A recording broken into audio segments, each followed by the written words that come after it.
hard-earned places at the top of the tree. Only a few hundred golfers get to go on the US Tour. Just 22 drivers start each Grand Prix. But this year, there are just 5 seats available from which a driver can win the World Rally Championship. And to succeed, he needs the best car he can get. This season, Subaru have introduced their brand new World Rally car. And they started the year pretty well, winning the first 3 rounds of the championship. It was the culmination of a year's intensive effort at ProDrive in Banbury.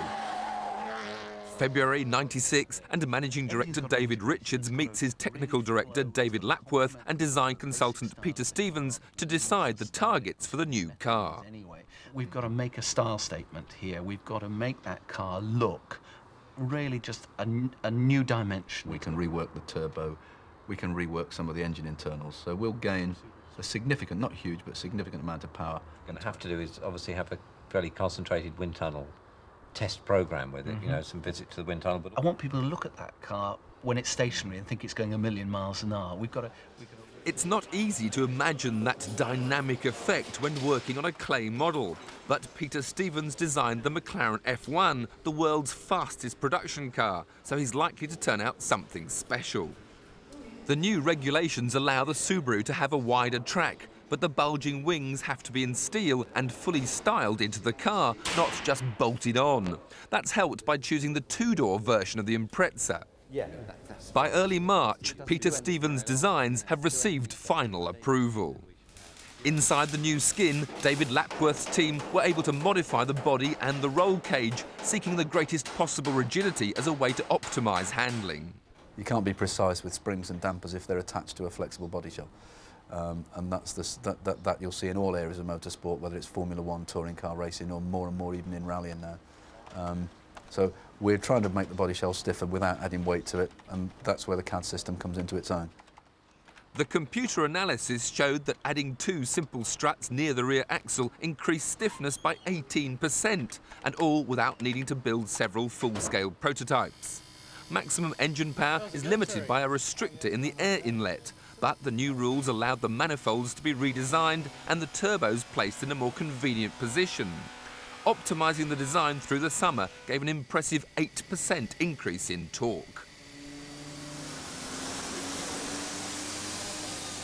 Off with the standard panels, on with the new curvaceous ones, as the car moved to the final assembly in October, just 3 months before the Monte Carlo Rally.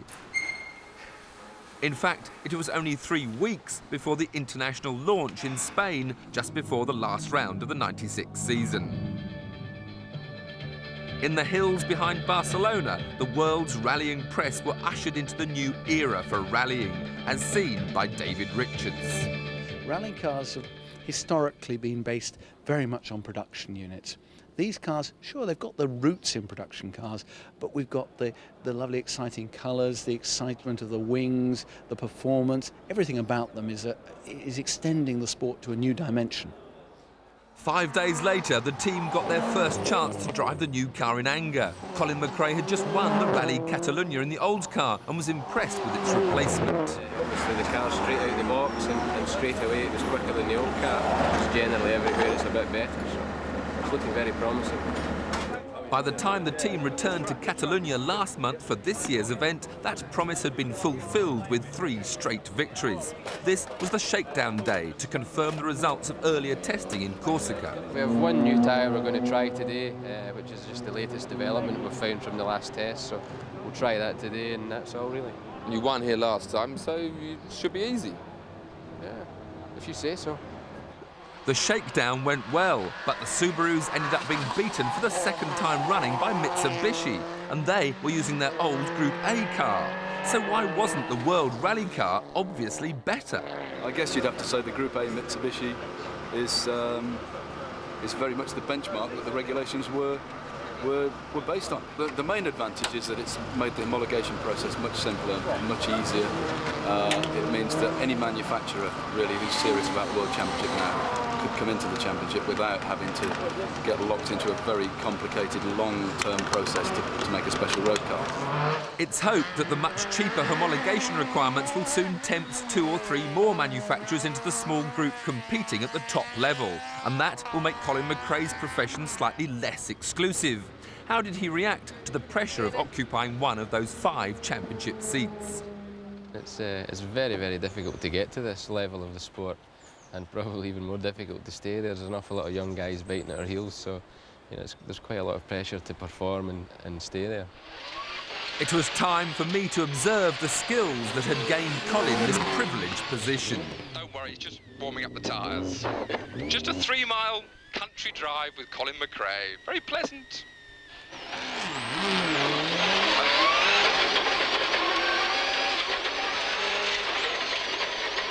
There's people standing everywhere. Oh my God.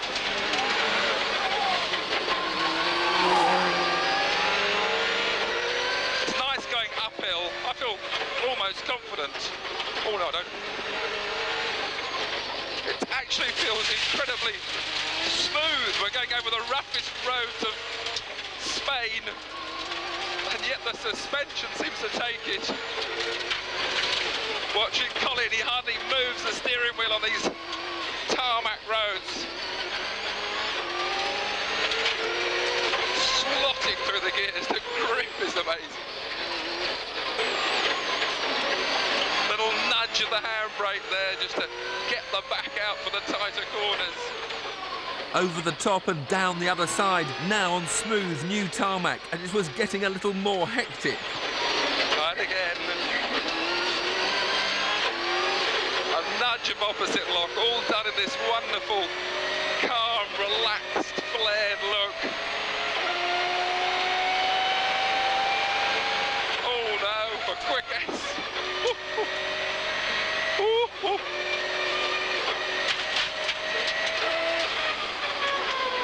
Okay. A simply brilliant ride. And while Colin disappeared off to his luxury hotel to go jet skiing, I had the chance to have a go alongside his new co-driver, Nicky Grist. My first run was to be a gentle one, to take a look at the road and get a feel for the car, with poor Nicky having to just sit there and suffer. So, let loose in Colin McRae's 300 horsepower World Rally car. This tarmac has got a lot of gravel on it, which will probably catch someone like me out. But there's a nice little bit of a straight here where I can get up to 4th gear before back on the brakes.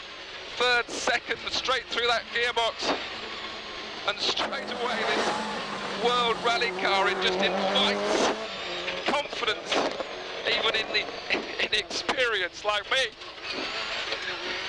The steering weight just feels right, and of course it's such a well-tuned thoroughbred. I guess you'd expect it to be that way. Gravel. Nicky here beside me calls gravel, and oh, you can hear it under the car. That's a big advantage for the works teams, as they're allowed forerunners to go through the stages and warn their crews of those dangerous spots. I'm in 5th gear, but I'm not too sure I want to be. Oh, there's a bit of a straight here. And you don't get many straights in rallying. The amazing difference with car racing, where you get about 4 corners every mile. Here you seem to get about 40, and yet these top guys finish these stages with just 1, 2, with 10 seconds at the most between them. And that I find absolutely staggering. I'm actually using the clutch, but I don't need to. I'll try a bit of left foot braking. There you are, no clutch. 6th gear, braking, down to 5th, down to 4th, off the brakes, up to 5th. The left foot now just easing some weight, as I wasn't sure what was round there. A bit more gravel here. Oh, this is such a pleasure. Now I've got a feel for the car, how about Colin's pace notes? Okay, 3, 2, 1, go. 30, long 3 right. Long 3 right. That I should be in 3rd gear, but I'm in 2nd, but never mind. I understand the speed. 70 left, tightens to very long 3 left. Very long 3 left. 3rd gear, long. Into long 2 right, flat, slippy, gravel. Right into gravel here. This is the, I'll go down to 1st. And left and right, and long 3 left, opens. Long 3 left, opens. Opens means it's Now nice go. on the exit. That's it, 76 left. With the system understood, it's time for some serious motoring, with me concentrating on driving instead of talking. 3 left, minus, opens. 32 right. So how did Nicky think I was shaping up? I think it's probably lack of confidence in the car and the tyres. I mean, you could see that on a lot of the faster corners you were perhaps braking or sort of going down the gearbox, where really, I mean, you just keep it in there. I mean, you'd soon have your difference between yourself and Colin in probably half an hour. And that last run was just 10 seconds off Colin's best time. A very satisfying day in a brilliant car. In next week's Top Gear Motorsport, you can see how well the Subaru performed in Corsica. This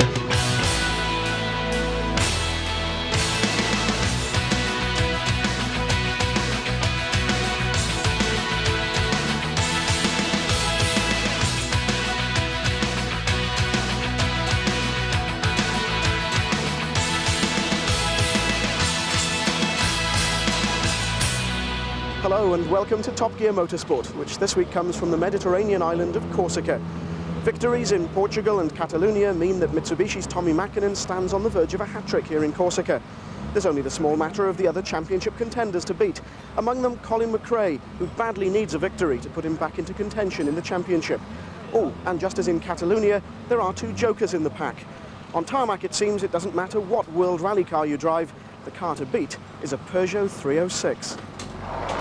April 1997, and Mäkinen took his and Mitsubishi's first victory on an all-tarmac rally. His win on the Rally Catalunya gave Tommi a healthy lead in this year's World Series, 12 points the cushion. 3 weeks later, and round 6 of the FIA World Rally Championship was another asphalt event, on this occasion held on Corsica, with its narrow, twisty mountain roads.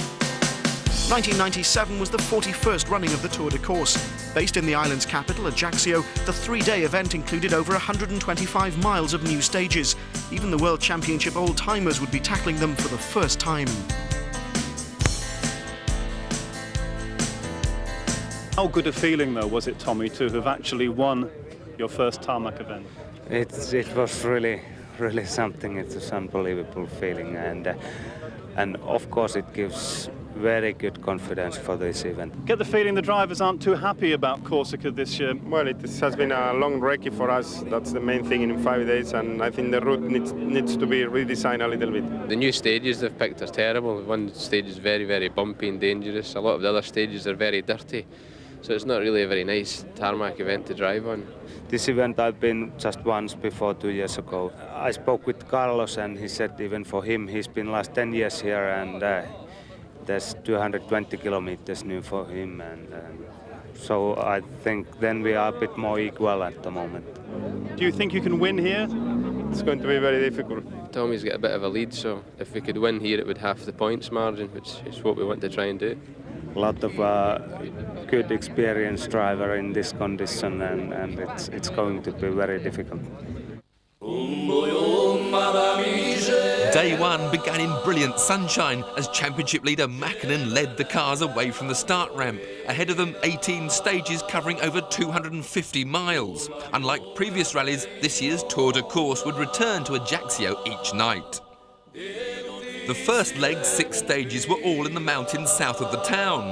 While Catalonia's roads were mostly silky smooth, the Corsican tarmac is much rougher, so Mäkinen's win in Spain was perhaps no real indication of how things might go here, and his pessimistic prediction was proved correct on the very first stage. He could only manage 6th fastest time, 14 seconds lost in just 16 miles. Fastest on that stage was the Subaru of Colin McRae, as he and Nicky Griss set the pace with a time of 16 minutes and 50 seconds. And 6 left and 3 right line, into left and 6 right. Into right tightens the 3 right minus, opens. Into left and 5 right, opens and tightens, and slow 3 left tightens. For Carlos Sainz, there was new optimism. Extensive testing improved both the car and Carlos's confidence, but a bent suspension strut lost him 13 seconds to the flying McRae.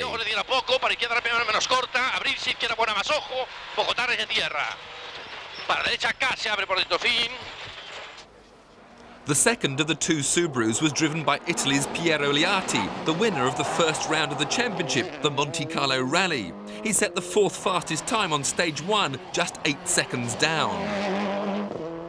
Mitsubishi's second driver was Uwe Nittel. Disappointing so far, he was hoping for better things in Corsica, but losing 37 seconds on stage 1 wasn't a good start.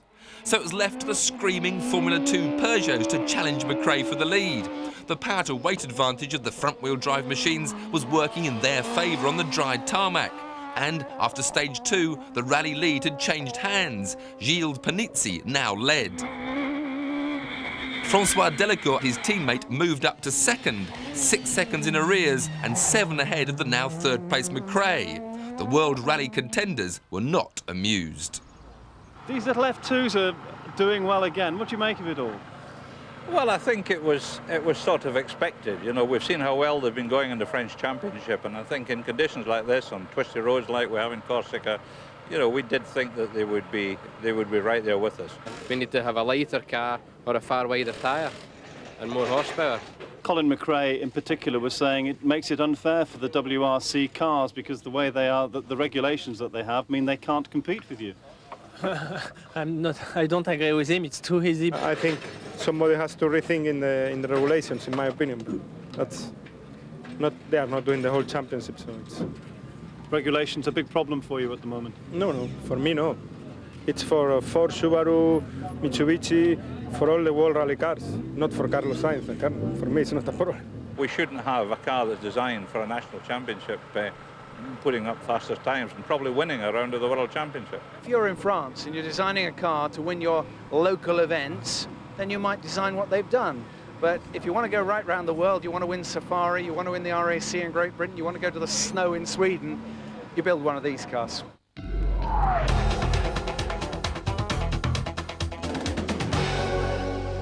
In Corsica, the Ford team had a new recruit. Philip Mills had been brought in for this one event to replace Armin Schwartz's co-driver Denis Giraudet, who's moved to Toyota. Mills, who's usually to be found alongside Mark Higgins in the British Championship, had little time to settle into his new job. I'm quite surprised it was all done at fairly short notice, as most of you know. I think I had 4 days of the initial phone call, and I did the Pirelli International in England as well, so I had something like 10 hours to get from the finish of the Pirelli International to the start of the recce here, so it's been quite tough. Phil is doing a good job here. We had 5 days to settle in and really to get the things together. Now I think it's necessary and that we are getting quickly in gear and rally speed and that everything works fine. Are you nervous? It'd be a liar if I said no, wouldn't I? Yes, of course. I'm a bit apprehensive about the whole thing, really. But yeah, really looking forward to it. And is this a means to an end, or is just this the one chance that you'll have? It's just a one-off event as it happens. I've been released from my British contract just to do this one event and to get the team through this event, and we'll take it from there. Good to be wanted, though. Yes, lovely, lovely. Whatever the future, Mills and Schwartz were destined not to have the best of days. They would lose 6th gear during the morning and ended it in 7th place. Whether or not nerves played a part, there was also an element of Schwartz being a little too keen to make up for lost time. 14. Right, 3 to 4 minus into left 3 tight.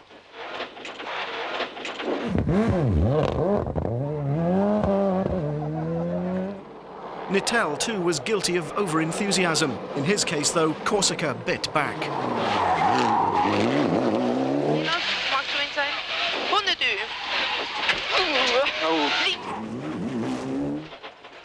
Schwartz and Mills also paid the scenery a visit when they broke a prop shaft. 3 to 4 minus.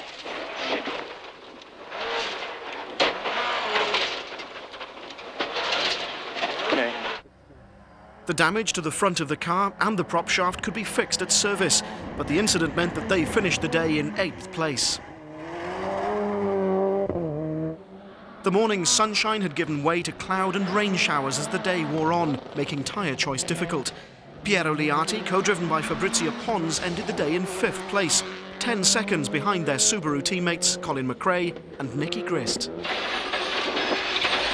And 3 left minus, 30, turn, long 2 left minus, don't cut.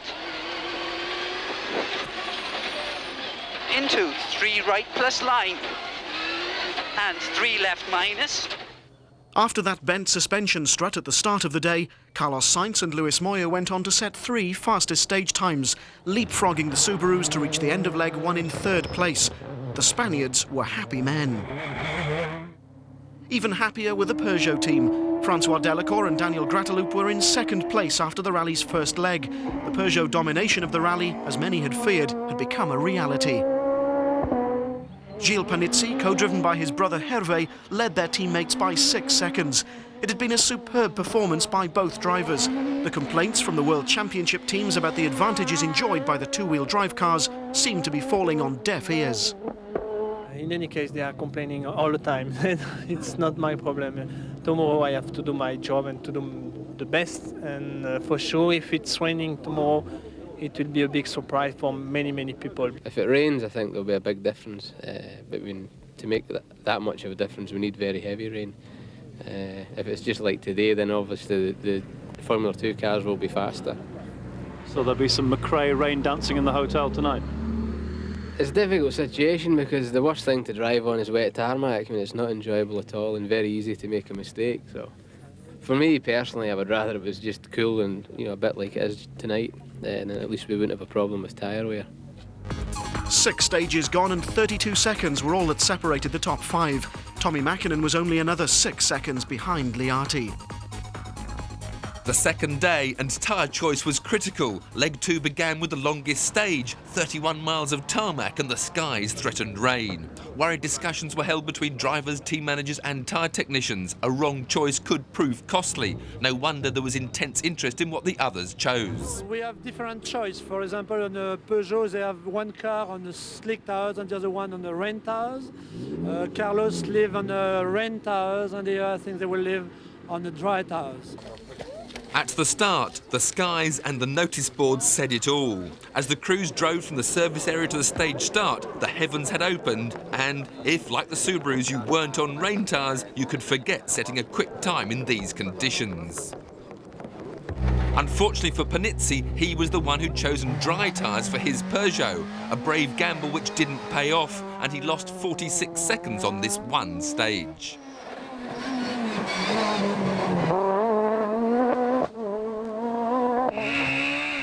For Francois Delacour, it was a completely different story. Rain tyres meant he had plenty of grip in the treacherous conditions, and second fastest time on the stage meant that he inherited the rally lead from his teammate.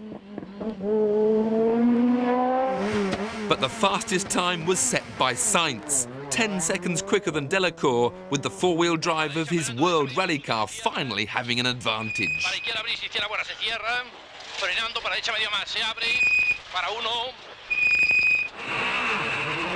4-wheel drive didn't help McRae as much, and he was just 1 second faster than Panizzi, both on their dry tyres. But he was lucky to escape one potentially fatal encounter. 70 Kev, 6 right minus, tightens cut and 5 left plus. The wrong choice of tyres saw Panizzi drop from 1st to 3rd, while both Delacour and Sainz moved up a place as a result, while McRae was probably happy to be still there in 4th. Tommy Mäkinen had seen a chance to leapfrog past the 2 Subarus. Like Sainz, he was on wet tyres, and a third of the way through the stage he was 10 seconds faster than Carlos. But unlike McRae, when Tommy reached the cows, he wasn't so lucky.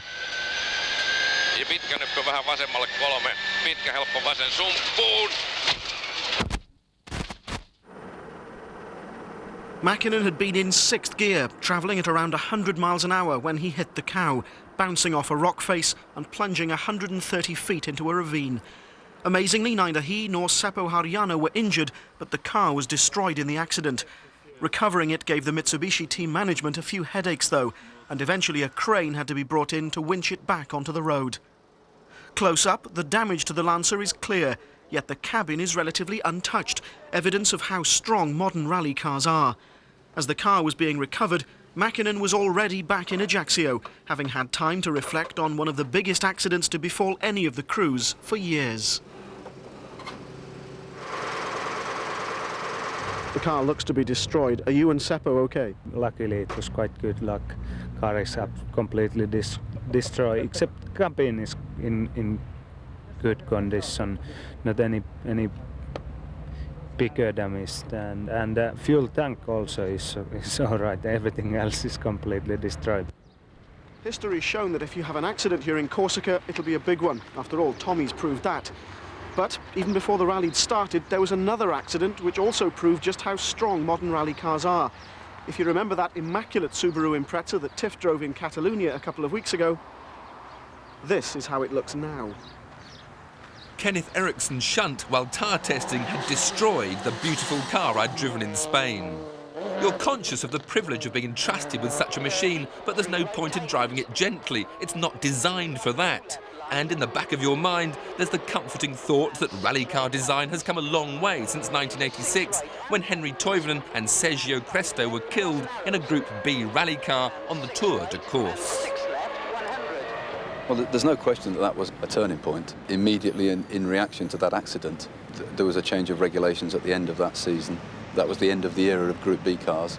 From that date, they've got safer and safer, but over the years, there's been a constant pressure to try and increase safety. The standards that we apply have gone higher and higher, and we've learnt more and more, and safety information is something that all the teams share. It's not, nobody keeps secret the information of what they've learnt from crashes and so on.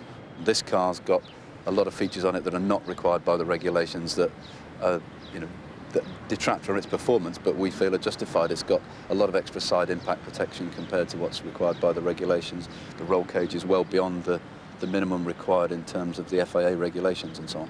So yeah, we do try quite hard, but that we can always learn, and maybe something like this is good to just refocus us from time to time that maybe we could do a little bit more.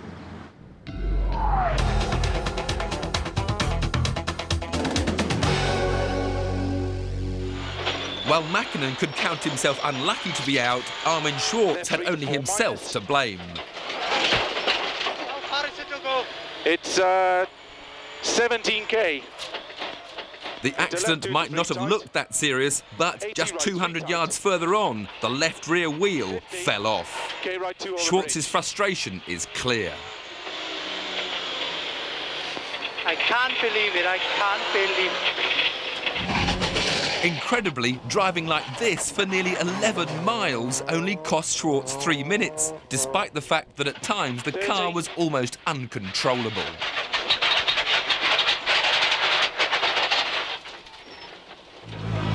Mixed emotions were very much in evidence at the next service area. Peugeot's François Delacour now led the rally after the rain-dominated 7th stage. The team management seemed more pleased at his performance than he did.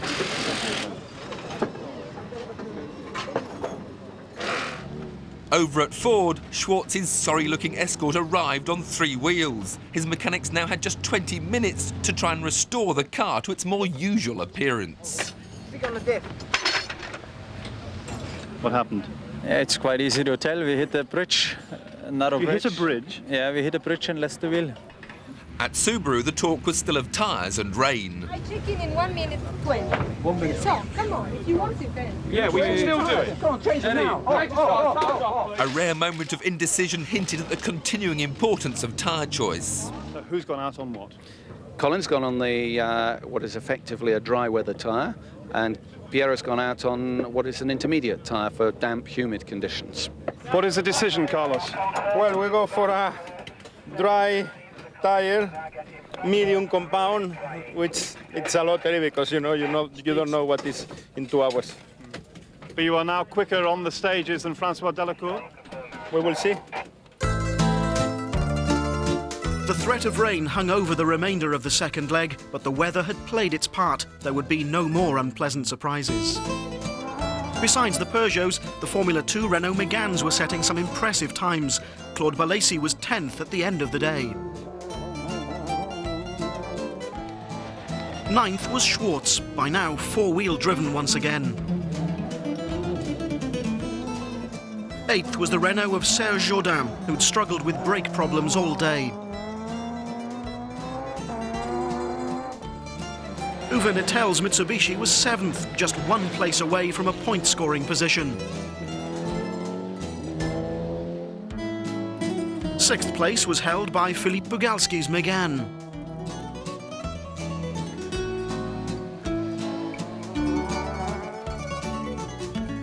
Rumours were circulating in Corsica that this might be Piero Liati's last appearance in this year's World Championship. He was 5th, but seemed to have lost interest.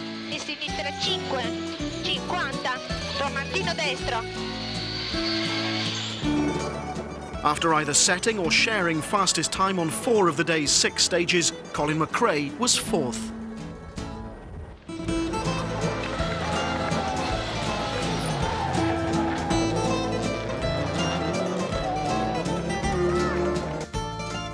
Third was Panizzi, like McRae cursing his tyre choice on stage 7, but his recovery was well underway. Ford were reaping the rewards of their development work after Catalunya. Carlos Sainz ended the day sharing the lead.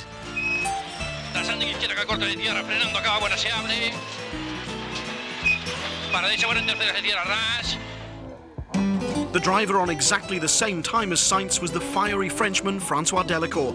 On dry or wet tarmac, it had been another terrific drive from Delacour, and at the day's final service area, it was obvious who was the more confident about what the third leg would hold. Well, I think the rally is still very open, you know. Panizzi is 9 seconds. Colin is also coming very quick, it's only 19 seconds. So it is easy to be first or to be 4th. It is not a big difference. The weather and the tyre choice will be very important. How does it feel to be absolutely level with Carlos Sainz going into the final day? It's not a problem for me. Carlos Sainz is not the big chief. I don't know him. It's not. I am François Delacour. It's Carlos Sainz. It's no problem for me. The top 4 were now separated by just 19 seconds, with a subdued Liati heading the chasing pack, too far behind to influence the result. The third and final leg consisted of 6 more stages to the south of Ajaccio. A little over 85 miles would decide the rally. Like the first day, the morning was dry and fine. Delacour immediately served notice of his intentions by setting the fastest time on the first stage, taking a 1-second lead over Sainz, but his glory would be short-lived. Panizzi set the quickest time on the day's second stage, closing the gap on his teammate to 5 seconds, and remember he had lost 36 seconds to Delacour on that wet 7th stage. But it was Sainz who had edged past Delacour to lead outright for the first time. Ford's first victory of the year was almost within reach, and he wasn't giving up. A fondo, derecha rápidamente, menos larga, se cierra, fin, 2. Derecha calenta corta, se cierra con C, Sasar. Stage 15, the day's third, and suddenly it's McRae who's setting the pace 2 seconds faster than Sainz, 14 ahead of Panizzi and 19 quicker than Delacour, as the Peugeots struggle for traction in a succession of tight hairpins, dropping them to equal third as McRae moves up to second with just 3 stages to go. Still is a lot of kilometers. We have the last stage also very long, and you know, it's tyre choice will be very important if the weather is becoming a little bit crazy.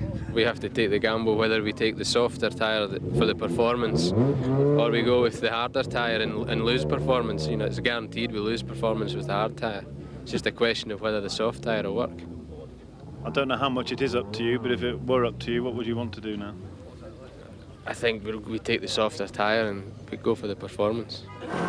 Stage 16 saw Sainz set the slowest time of the 4. It might not have been much, but the time loss was such that first to fourth was now spanned by 15 seconds. McRae shared fastest time on the stage with Panizzi. With 2 stages remaining, Corsica now looked set to eclipse Catalunya for excitement. Stage 17, and over this half-mile, there's almost nothing to separate McRae and Sainz.